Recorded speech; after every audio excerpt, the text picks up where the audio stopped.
A few simple acts can dramatically lower your risk of premature death. Are you doing enough?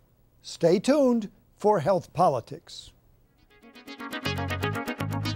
Welcome to Health Politics with Dr. Mike McGee, a weekly program exploring important trends in health.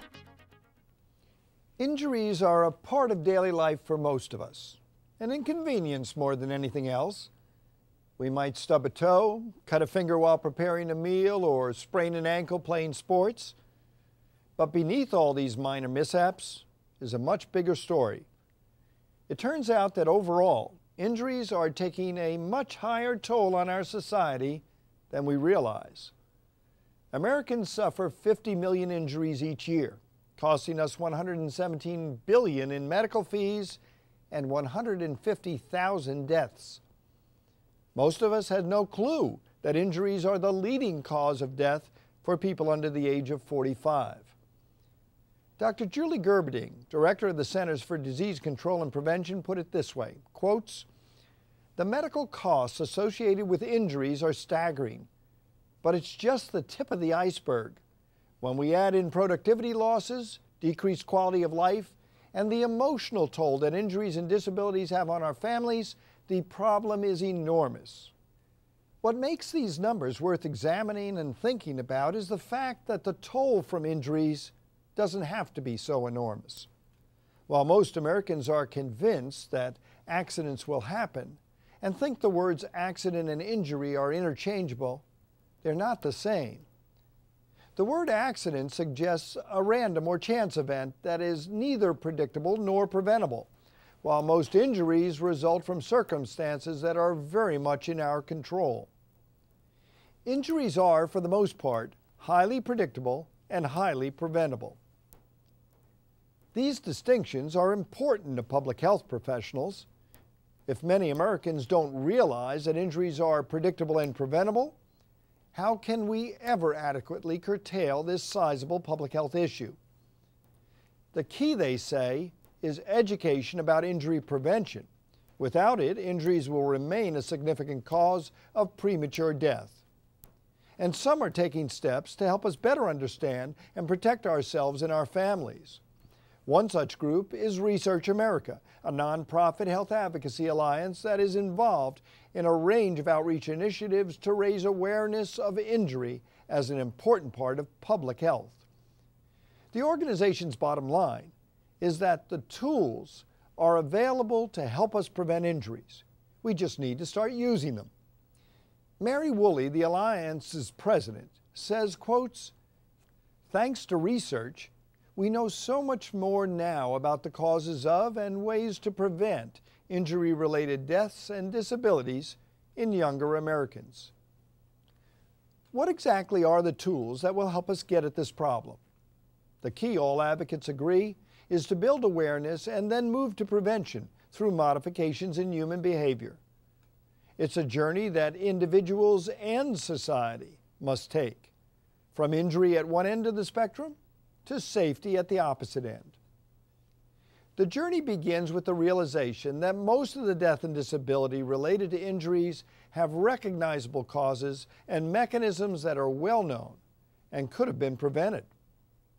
Though some injuries are intentional, such as homicide and suicide, most are unintentional, and these human disasters are not simply unfortunate occurrences striking an individual unlucky enough to be in the wrong place at the wrong time. To illustrate the point, let's take a closer look at motor vehicle crashes in the United States. Americans are the most mobile society on the planet, primarily as a result of motor vehicle travel. While such mobility carries with it many economic and social advantages, it also carries a significant and measurable risk. In 2005 alone, there were more than 6 million motor vehicle crashes in the United States, resulting in more than 2.5 million injuries and 43,000 deaths. That equates to approximately 15 deaths for every 100,000 citizens in a single year, or 1 death every 12 minutes in 2005. Motor vehicle crashes are the leading cause of death for Americans aged 3 through 33. Of those who died in 2005, 3/4 were motor vehicle occupants, and 1/4 were pedestrians or cyclists. To give you some idea of the risk involved, consider this.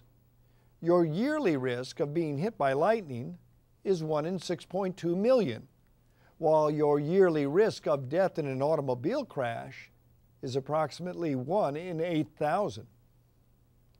While fatality rates per 100 million vehicle miles traveled declined 15% in the United States between 1995 and 2005, the risk of death and disability on the road stubbornly persists, leaving public health officials to ask why. Why can't we do more to address a problem that accounts for a huge percentage of our country's injury-related death toll? In the U.S. and around the world, two answers consistently rise to the top: non-use of restraints and alcohol.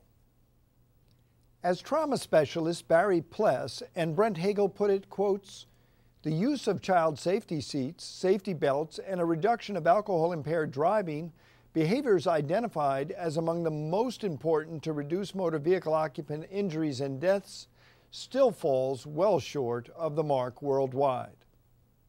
How far short? Well, in the U.S. in 2005, 1/3 of all passengers involved in fatal motor vehicle crashes were unrestrained. If you wear a seatbelt, your chances of being ejected from a car in a crash are less than 1%. If you don't buckle up, that number goes to 30%. And if you're ejected during a crash, there's a 75% chance that you'll die. As for alcohol, of the 43,443 motor vehicle deaths in 2005, more than 16,000, or nearly 40%, were alcohol-related. More than 1.4 million U.S. drivers in 2004 were arrested for driving while drunk or using narcotics. That's 1 in every 139 licensed drivers in America. In fatal crashes in 2005, 22% of automobile drivers and 27% of motorcycle drivers were legally drunk. Through rigorous study, we know the cause and mechanism for vehicle-related injuries, but obviously our education and preventive steps are falling short. By isolating two key factors, restraints and alcohol, and redoubling our efforts at education and public awareness, we can move further along the spectrum toward safety.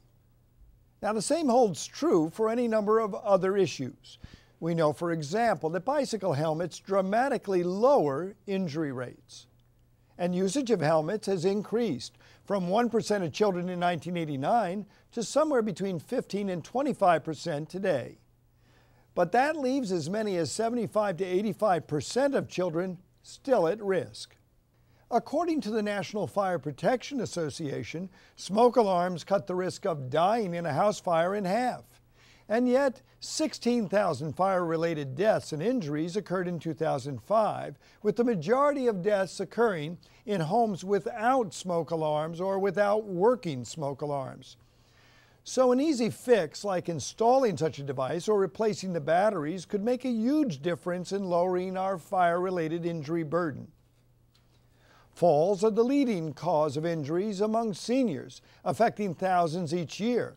And we know that falls can be significantly reduced through exercise programs, simple oversight of medication and dosage, and easily made environmental modifications to the home. But how many American families have taken these steps? The point is this: of all of our pressing public health problems, injuries have a much greater impact than we realize. And yet, ironically, and often tragically, readily available solutions are still being ignored by too many people. We can begin to turn the tide through enhanced public education campaigns, government policies that encourage and reward safety awareness and penalize those who do not comply with safety regulations, and by looking at what we can do to change our own behaviors. Our own lack of awareness is the greatest reason for the high number and cost of injuries in the United States. It's about time we started doing more to prevent them. For Health Politics, I'm Mike McGee. Thank you for watching Health Politics with Dr. Mike McGee. For more information on this topic, please visit our related web links, discussion guide, or downloadable transcript and slides. For videos and information on a variety of other health topics, visit our homepage at healthpolitics.org. If you would like to subscribe to our free weekly video, click on Subscribe to Health Politics and enter your email address. Again, thank you for watching.